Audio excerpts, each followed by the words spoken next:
within 5 minutes, it will be very clear.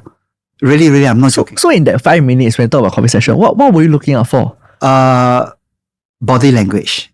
Do you know that we have an astronaut right here in Singapore? Wait, we are going to space?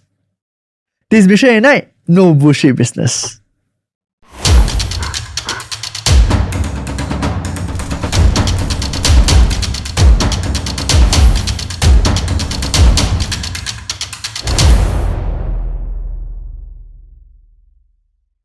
Hi, welcome to Mission at Night. Here, we uncover the no bullshit stories from successful individuals and ignite your dreams to success. Today, we are very honored with us to have Marvyn Lim Seng. He's the Executive Director of IN.Genius, a groundbreaking company at the forefront of space transportation right here in Singapore. Marvyn's story is nothing short of extraordinary as he is the first Singaporean to venture into space. He has broken barriers and set new horizons for what's possible.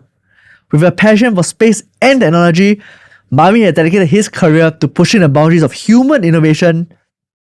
Today, we will explore Marvyn's incredible journey from his early inspiration and challenges to where he is today, an ongoing mission to inspire the next generations of entrepreneurs. Get ready to be inspired by Marvyn. His story of resilience, innovation, and the pursuit of dreams will wow you. Let's fly! Welcome, Marvyn! Thanks for inviting me. I mean, really appreciate it, really. It's our great honor, man. I mean, you're Singapore's first astronaut, right? That's it. I won't say astronaut. Haven't crossed the Armstrong line yet. You're almost there. At least we tried, yeah. Yes, and I think I heard a lot of achievements that you have done, right, throughout the past few years. In fact, to our viewers out there, before this podcast, I've been talking a lot to Marvyn, right? His experience is really, really amazing. That said, without further ado, let me give you the time back, right? And introduce yourself. Okay, introduce myself. Yeah. Okay. Well, just like most people in Singapore, grew up in HDB, very modest family. Not that I'm from PAP. My mom is a seamstress. My dad is a taxi driver. So just like a lot of us, we gone through ups and downs. Very fortunate and very privileged. Got a number of scholarship from the government. So studied in France. Then later on, I think the government think that I'm not smart enough. Sent me to the US again. And then from there, I went around the world, working on very interesting projects. Yeah, very privileged. Yeah. So I heard that you had like 1 degree and like 3 masters there, right? Yeah, I did a maths degree. I did a master in physics, one in electronics, and one in computer engineering. Then rejected a scholarship to do MBA. Yeah, because studied too much already. Wow, first time you got rejected to MBA because study too much. Yeah, have to work a bit lah. Yeah. So that's it. I think how do you became the Executive Director of IN.Genius? Wow. Okay, very interesting. Okay, first of all, I think I wrote a white paper when I was in MINDEF to go out there to look for foreign talent instead of that 30 years ago. The idea is always like sit here and wait for foreign talent to come. So I said, hey, why don't we just go overseas 30 years ago? So nothing fantastic. Says maybe go Silicon Valley, set up an office, recruit some smart people, you know. Then I got offered to kick off the first overseas technology office in Paris for Europe. Wow. So very honored really. So I went there, do 2 terms, thanks to people like Minister Tony Tan, yeah, and PS Peter Ho, of course, for the great trust. So after coming back, I decided to try the private sector. So was offered to work at the board level, reporting to the board directly for Airbus Group in Paris, Montmorency. Again, very privileged. And then I got to do this amazing project called leading this project called hypersonic space plane. What's that? Because that was in about year 2000 after the delivery or the demonstration of the long range flight for the A380 from Toulouse to Sydney via Singapore. I was showing Minister Joshua and Minister Jayakumar. So as my job is always looking into the future 15 years and 30 years, so I presented after A380 what will be the next product for commercial aircraft. So as per normal human being, we want to fly higher, faster. Yes. So it will be a plane that fly higher at 3 times the height of today commercial ICAO corridor, which is 30,000 feet. Wow. Therefore 10 kilometers. So we'll be flying at 30 to 35. That is across the Armstrong line into stratospheric, because then there'll be no drag. Traveling at the speed of Mach 5 times speed of sound, which means that Singapore, London, instead of 13 hours, it will take probably 3.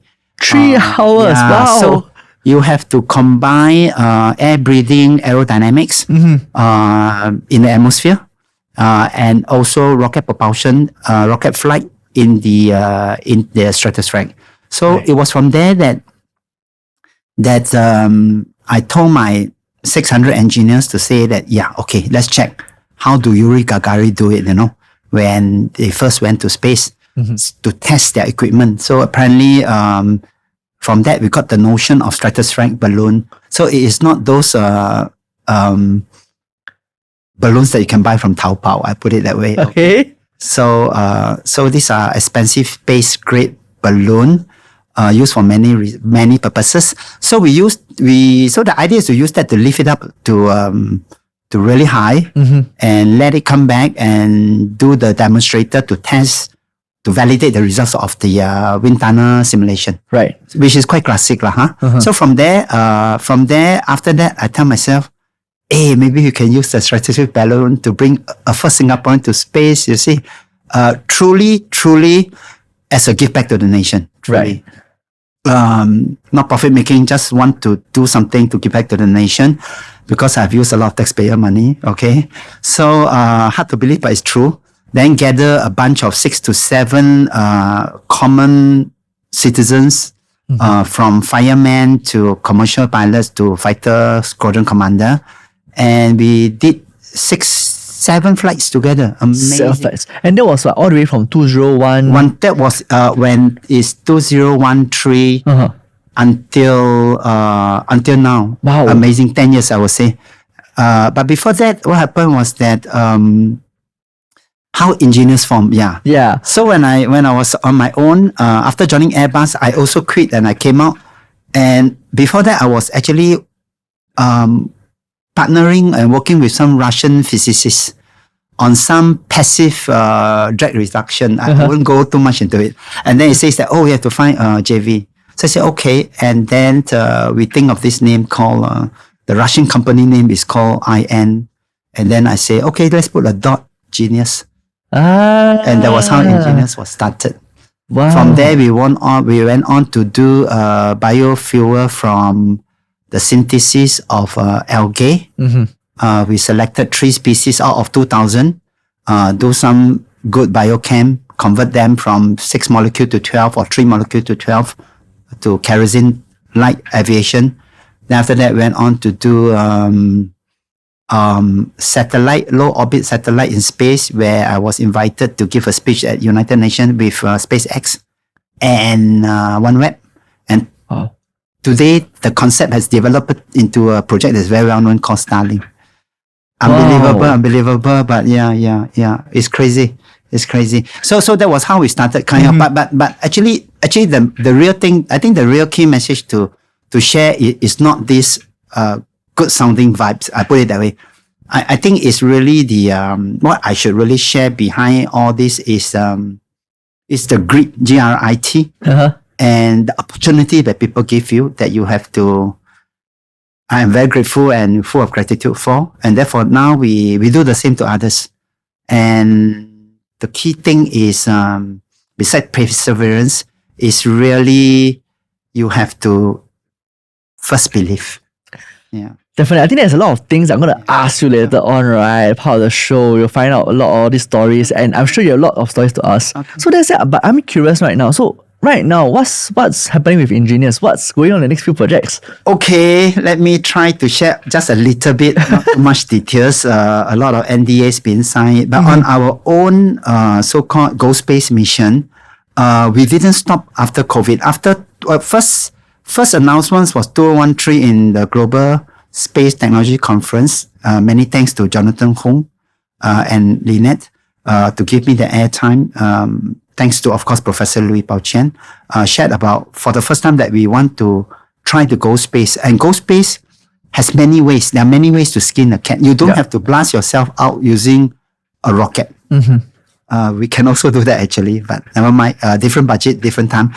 So we say stratospheric balloon. Then from there, we have gone through every 6 months of activity from 150 volunteers, narrow down to 26, narrow down to 15, narrow down to 6. Did 6 flight tests, did two batches of lab rats with the Indian scientists, amazing people, and then do a long-range SATCOM test with the Australians in Alice Spring. John Wallington, great guy. The chap that flew the Russian around the world in 11 days. Not 80 days, 80 days is Jackie Chan. So anyway, we've gone through a lot of all this amazing. Then last attempt was 2019, our third attempt. I went up myself. We crossed 8.5 kilometers, which is the height of Everest, in 19 minutes for a Singaporean. 19 minutes? For Singaporeans, alone. It's a milestone for Singaporeans. Yeah, so it's not very publicized, but I think it's not bad. Okay. Came back alive.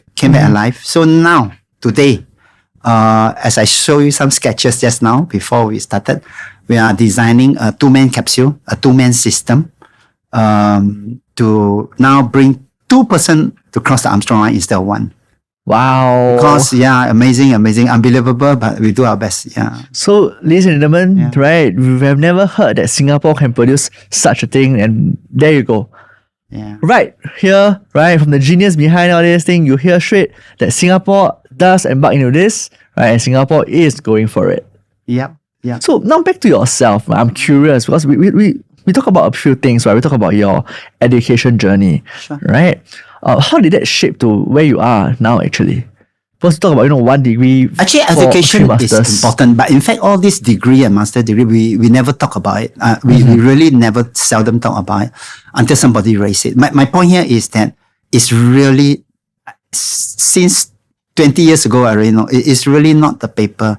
It's first people have to give you the opportunity. Yeah. You can be damn good, but if you're not given the opportunity or you have no money, nothing starts. Okay. Number 2 is as I said, opportunity. The money is important, and then you must have that belief in yourself, and that hungriness to go for it, to chase it. And this is one cliche that a lot of people hear today, but I really hope that they grind this in from kindergarten, that failure is really part of success. The only reason why we do well today, for me, if I can consider I do not that bad, is really not because of all the 4-5 degree. It's not really to the heart. Is first opportunity, funding, but for yourself, it's really the belief, is really how shall I say, the ability to work, to communicate with people. Communications is really the first 2 minutes. It's really the first 2 minutes. Certain words I can use here. Okay.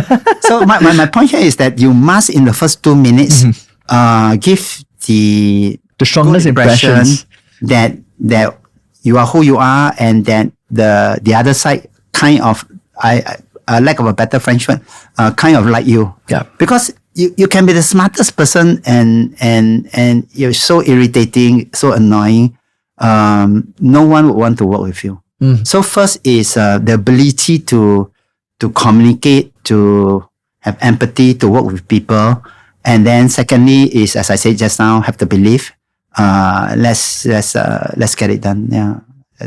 So the thing is that, I mean, for most people, when you look at your career path, right, they have been very, very happy staying in the ministry. Oh, yes, quite true. Yeah. So why do you take the leap of faith and actually went out? Yeah. When I resigned, actually, some very high-level minister asked me that, you're on the taken care list, why would you resign? I mean, Airbus Group number 2 asked me the same question. My direct boss in Airbus.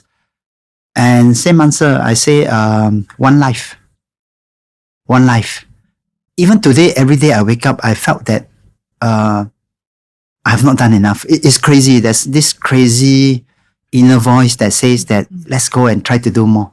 So besides the space project, I'm looking into designing a AI chip for whatever application, confidential, and concurrently also looking into some cybersecurity solutions. I put it that way. Yeah. Right. So just now you mentioned that you walk out. You decided to go to corporate. You decided to start your own company, and then you mentioned multiple times that actually you must grab the opportunity. Yeah. Grab first. And there are always a lot of like failure is the thing, right? It's truly make mistake fast, learn from it, and move on to it. I give you this very true example. The sex life. The sex life. Last time, my first interview in CNA live, which after that they never give me again, is to talk about the sex life of a mosquito. Okay, but never mind. Here sex is an SEX. Yeah. Okay. The sex life of designing an aircraft roughly is about for the case of the hypersonic plane, it will typically take about 7 years. Right. And in 7 years, you have to go through about 400 series of wind tunnel tests and maybe 400 series of drop tests. Okay. So this opportunity for you to build the first one, and as I chat all my group of engineers to say, if anybody don't believe that it will crash, you are in the wrong meeting room. Okay, so you will have to build a first model, wind tunnel it, check the parameters, do the drop test. I swear it will crash. Then keep doing it. So from South China Sea, which we did, slowly you move to Montmartre in Bordeaux, Paris, and France, south of France. And then it will end maybe in Kiruna, north of Sweden, where you go higher and higher and higher across the 7 years. And you will start with prototype 1, maybe you end up with prototype 11. And even if by that time you don't learn enough from your mistake, because after every drop test, you realize where it's not good, you reprogram the flight computer, you do the next one, drop test it again, it will crash somehow again. You keep doing it 400 times, believe me, even if you don't get a hypersonic space plane, you will definitely end up with a supersonic space plane. You definitely hit somewhere, aim for the sky. But that is really the process. I'm not joking. We are all the same. I mean, I'm quite international. So I've worked with Hungarians. I've worked with Ukrainians. I've worked with all kinds of people.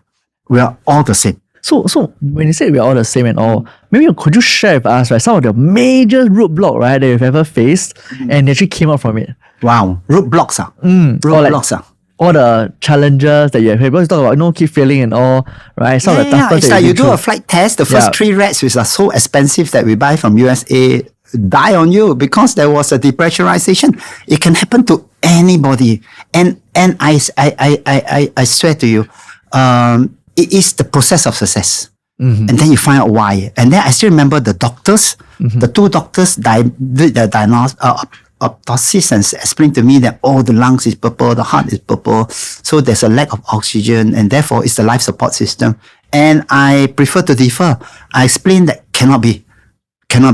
Looking at the 3 oxygen sensor, there is plenty of oxygen to support 3 big cats. Okay? It cannot be. So later we found out that it is 1 tiny valve that has leaked, and therefore the pressure dropped. So at about 31 kilometers, where the rat flight, 31 kilometers is way above the Armstrong line, is almost 0.2 atmosphere. So they have plenty of oxygen, but they cannot breathe. Okay, remember the pressure. SI says when depressurization, take the mask, please put it for yourself first. Yes, the one that before you help the rat next to you. So from there we redesign and we hack it. So point is always look at the road costs and then keep improving, and that is why things is what it is today. But for you to go through the experience, so you talk about today's society, you talk a lot about mental strength and all. You need a lot of mental strength to go through multiples of roadblocks with the motivation. How do you get past that? I think if I can architect a system, I would really start from school, that from kindergarten, try to teach the kids that that it's okay to make mistake. It really sounds like a cliche, but it's very true.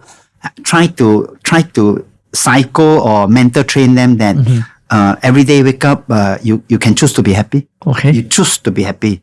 And what does happiness means? Because it all has to start from there. It all has to start from there.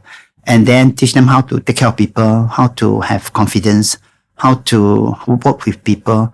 And that if you make mistake, you share, and you have a problem, you talk about it. So that will strengthen your awareness and then your mental health. I put it that way. Right. Yeah. So when we talk about that, we talk about mental health in a sense, right? A good bulk of this come from financial part, because we talk about startups, we talk about especially putting people into space, right? All these financials are tough. I backtrack more for you. I really come from a pretty poor family, and I seen my parents, sad to say, quarrel every day because of money. I mean, I live by 20 cents a day since primary school. Very sad, very sad. But we become more mature faster. We understand that you don't waste food. We understand that there are people who have hunger out there. Amazing. And I learned something from the CEO, founder of Food Bank recently that I dropped by. Brother and sister, I met the Nicole, the sister, and amazing people. Sharing me things like, yes, our mission is to make sure that no one in Singapore will have hunger. Will have hunger is French. Sorry, will be hungry. Yeah. So is Singapore have hope lah. You see, you have this kind of people. Yeah. Amazing. I hope Nicole is listening. Well, we can send this post to her definitely. Okay. Famous lady, famous person. Right. Then you see, so you meet good people. So coming back again. So really have to start from young to train the kids. No other way. First by education, and then each will have to take its process. Yeah. But the thing is that your journey, right, it's a untouched journey or for us in Singapore, right? No one actually embarked on this journey. Yeah. Right. Is there any reference point that you take to? Good physics. Good physics. Yeah. I managed to top all my physics all the years until even in France. Your physics have to be good. But no, I was just kidding actually. So is that I always, when I meet people, very successful people, I always ask them the same question. How did you end up today, this way? Yeah. Very interesting story. Actually it's called what we call fate in life. Fate in life. But fate in life can be analogical to a balloon flying. You see, a lot of people thinks that balloon drift aimlessly. Yes. According to the wind. I mean, wherever the wind blows, the balloon will just float, right? But when you float, you realize that after some times, the physics of balloon is that if you get to the correct altitude with the background knowledge of the wind data over the years, you know that if you come down to this level, you will fly north. If you fly up to that level, you will fly east. It's very strange. It's very strange. So although it's fate driven, but if you know when to get rid of your dead weight, which is your life baggages, you will then deliberately bring yourself to a certain altitude in life, following that direction of wind to bring you to that destination you call fate that you want to. A bit chim for a mathematician, but something like that. Yeah. Well, for all the viewers out there, if you need to replay this, please do. Right. But I think it's a very, very good analogy because I think gave us a very good idea that actually when we talk about balloon flying, we thought like just fly and that's it. We never thought of it. It's not. Leading us to a destination. I even 20 years ago, I went to Vietnam, nearly bought a gaming company by 4 or 5 Vietnamese that do computer games. Well, I wanted them to put this into the handphone as a game because we use this to simulate our flight profile prediction for our mission today. Right. Just as Apollo coming back from space, they will have to know the wind data at that time, projected time, and the altitude to know at what level, which direction, and therefore from there, you can triangulate and make the fate of balloon land where you want to. Amazing, right? Wow. Yeah, amazing, yeah. So what happened to that company? Now I'm curious. No, I didn't buy the company, but even yesterday I was doing the same flight simulation. We do it every day over the Cannonball location in Alice Springs that we will be flying probably next year. We constantly doing profiling to convince ourselves that Wow, that's awesome. even yesterday. It's just like something you do almost every other day. Seems Every like day. it. Yeah. Wow. Every day. Yeah. So that said, I'm very curious now because I think your life is very remarkable, right? Mentorship. Yes. How important is it? Mentorship is very important, but from what I see through my experience, not happening much or effectively. Concept is good, Okay. but you have to find the right mentor, pair up with the right mentee. As I said, the idea is good, but the implementation is to make it happen effectively. I think it's not a piece of cake. So do you think that it's a mentor issue, or is it do you think that the current young ones they don't actively look out for mentors? Difficult. How do you look out for mentors, right? I mean, I sometimes talk to my engineers that you see, I say that you guys should be paying me because every day I'm teaching you, I'm tutoring, but whatever we do, most of it you don't study in school. Yes. I always give this example. How you saw stainless steel from aluminium. I tell you is not many people know. I mean, yesterday I just teaching an aerospace engineer, a very good one, how to fix the washer, the bolt and nut, to put the gasket, to make it airtight, as basic as that. Wow. This is called skill. Knowledge today with ChatGPT is at the fingertip. It is really the skill that matters. And skill can only be harnessed by your muscle memory. Therefore, you have to dirty your hands. I remember when I came back 30 years ago, I was shocked that electronic engineers don't do coding. I said, if you don't do coding, how are you going to do all your simulation? And I was surprised that mechanical engineers don't do welding. I talked to some very famous professor, I won't name them. No, cannot. If they cut one of the fingers, it will be hell, It's this kind of kiasuism in Singapore that sometimes drive me nuts. And it starts from a professor level. So what do you expect from the students? And I always joke about it. That's why God give you 10 fingers. So they can cut a few, can cut a few. Yeah.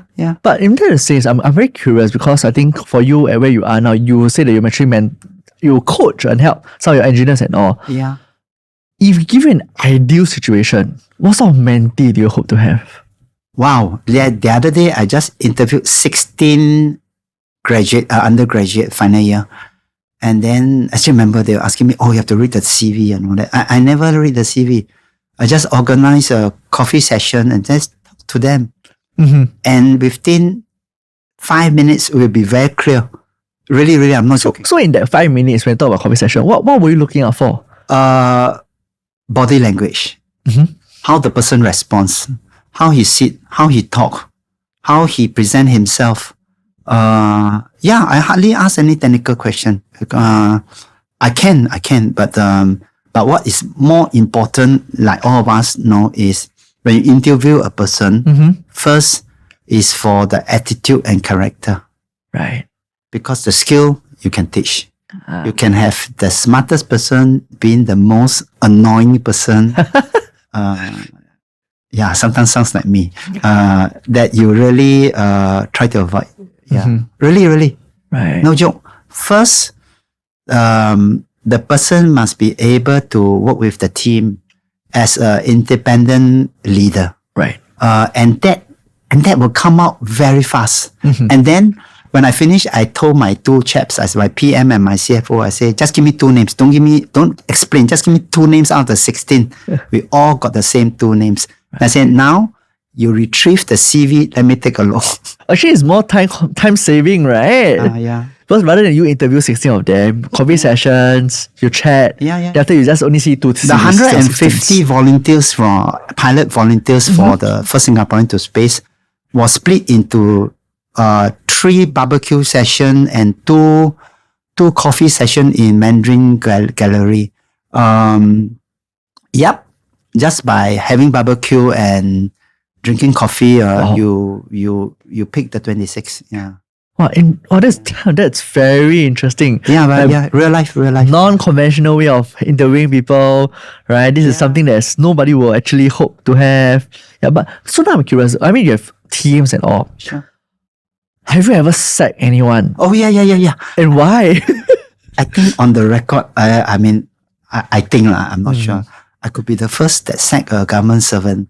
I remember this technician. He was just he just do strange things. I put it that way. So I switched 2 branch heads for him, and same thing didn't work out.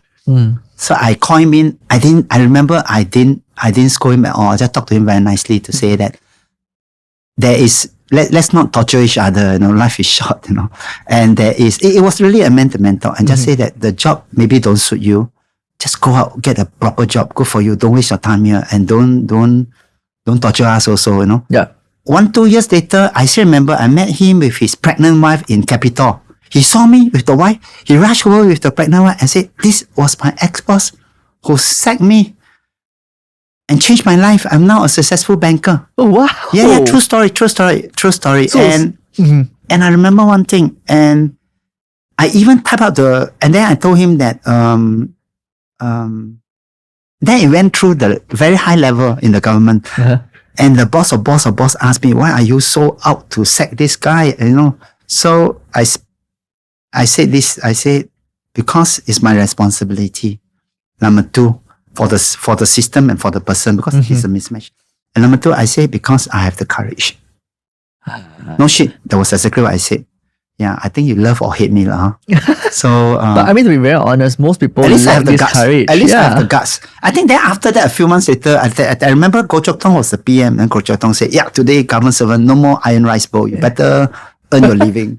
And then it started from you. And then in the ministry, people say, "Okay, you don't behave yourself. I'll send to Lim Seng's department."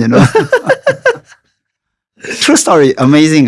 But it's really, really amazing. So, I mean, you've been doing so many things, right? Back to a personal level, how do you stay so motivated and focused all the funny, time? really funny. I think it's in the DNA. Really, it's amazing. Is there anything special you do? No, just as I said, when I wake up, even this morning I wake up, I like, let's get this done. Let's think of a new idea. Let's solve this problem. It's always constantly on your mind. Yeah. Which I hope it won't go away. Really, is the firmware that is embedded in the EEPROM in my brain, given by God, which I'm very thankful. Right. So don't mind me asking. I know this is recorded, right? How old are you, Marvyn? Now, software wise, 28-year-old. Physical hardware, 63. Yeah. So there you go, ladies and gentlemen. 63 physical hardware wife with the headspace of a 23-year-old. 28-year-old. Don't know why 28, but yeah. There you go, right? Yeah. I think this is the true epitome of, as long as you are learning, right, you never get old, right? You have to keep learning throughout all the way. Yeah. So I think when we talk about entrepreneurship, when we talk about starting up and talk about success, right? In today's context, there are many young ones who want to start out and all. What sort of advice will you give them? I think, as I said, just remember that first, you really have to believe in it. Okay, believe in it enough to use your own money to do it, which is very difficult. To do it. You must have a bit of the risk, lah. I put it that way. Yeah, which is difficult. Is a bit difficult. So, but today the government gives so many grants and all that. So, and then you just have to try and satisfy yourself, lah. Of course, it must also the usual. You must be market driven, customer driven. First, my own way of doing my horizon scanning is look at the world. Where are the problem points, and then hack it. Yeah. And then right. Yeah. So at the start of the podcast, you mentioned about you actually hope the young ones have certain qualities, and these qualities will actually help them succeed, right? For example, grabbing opportunities. Yeah. Great. Why these qualities? I think this quality is beyond when I gave so-called I was coaching some 26 FAS students. Simple English is poor family student. It's financial aid students. 26 of them. I told the principal, you can't reject me.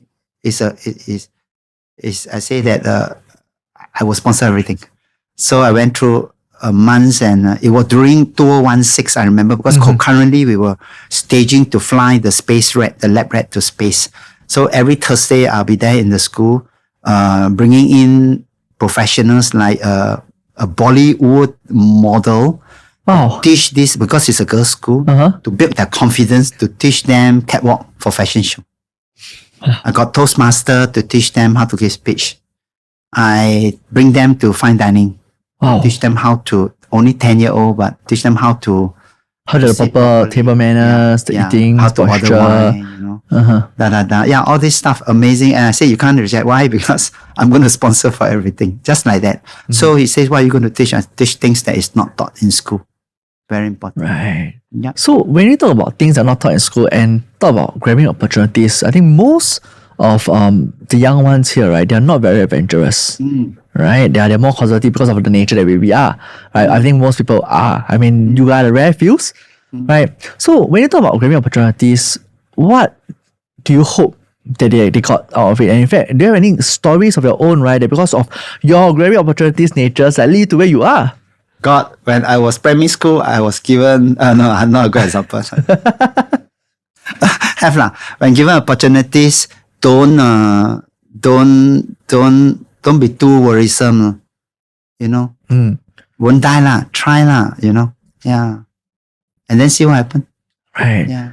So now that you're where you are, right, I just wanted to ask, what sort of legacy do you hope to leave behind and impact the next generation?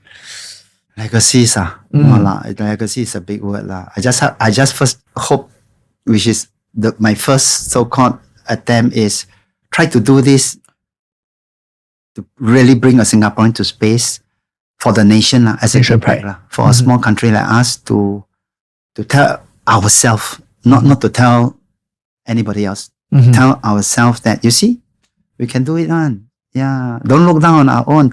Don't have to always condemn ourselves as followers, because sometimes you can be a leader.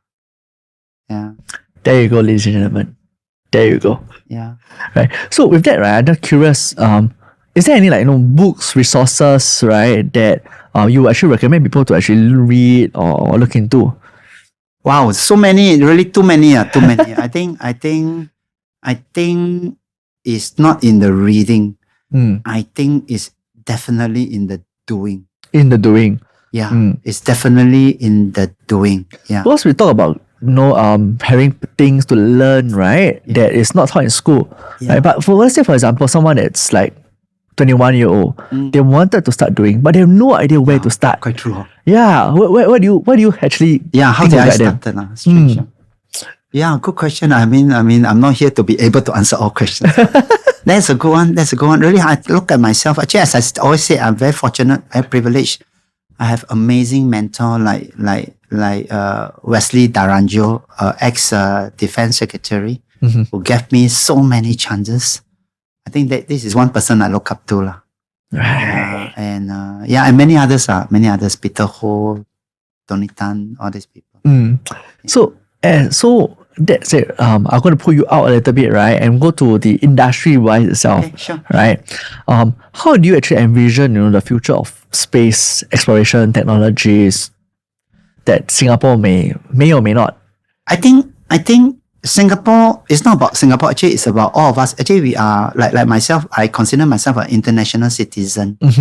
And that now the world is getting smaller and all that. We solve group. I mean, when I was discussing about sea level rising, my God, it's like 15 years ago. I mean, I was talking to the Vietnamese about their paddy field will be flooded with seawater. So we have to look into the genetics of creating saltwater proven rice grains. Wow. With Wang Quanfu, I came here. We were all small boys together, like playing marbles, Brought him to EDP, explained to people that you can put solar panel on rooftop. And there's very conservative government people telling me that you may pollute their water. talking about putting a 2 megawatt generator, thermonuclear generator into a unmanned submarine, park it next to Pulau Ubin. I think I shared that with Lawrence Wong, if you remember, when he was in EMA.